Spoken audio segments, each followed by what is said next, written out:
అంగన్వాడీ ఆశ మధ్యాహ్న భోజన వర్కర్ల ఉద్యోగ భద్రత కల్పించాలని పర్మనెంట్ చేయాలి అని సిఐటియు నాయకులు డిమాండ్ చేశారు.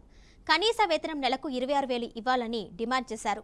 తిరుపతి జిల్లా చంద్రగిరి నియోజకవర్గం పాకాల మండలం తహసీల్దార్ కార్యాలయం వద్ద ఆశా అంగన్వాడీ మధ్యాహ్న భోజన వర్కర్ల నిరసనకు దిగారు. తమ ఉద్యోగ భద్రత కల్పించి పర్మనెంట్ చేయాలని డిమాండ్ చేశారు. ప్రస్తుత పరిస్థితులకు అనుగుణంగా కనీస వేతనం నెలకు 26,000 రూపాయలు ఇవ్వాలని డిమాండ్ చేశారు. అనంతరం డిప్యూటీ తహసీల్దార్ పరదేశీకి వినతి పత్రం అందజేశారు. మధ్యాహ్న భోజనం సంఘమిత్రులు అన్ని వర్గాల వారు ప్రభుత్వ ఉద్యోగులుగా గుర్తించాలని, పెరుగుతున్న ధరలకరంగా వేతనాలు పెంచాలనేసి పెద్ద ఎత్తున ఆందోళన కార్యక్రమాలు చేస్తున్నారు.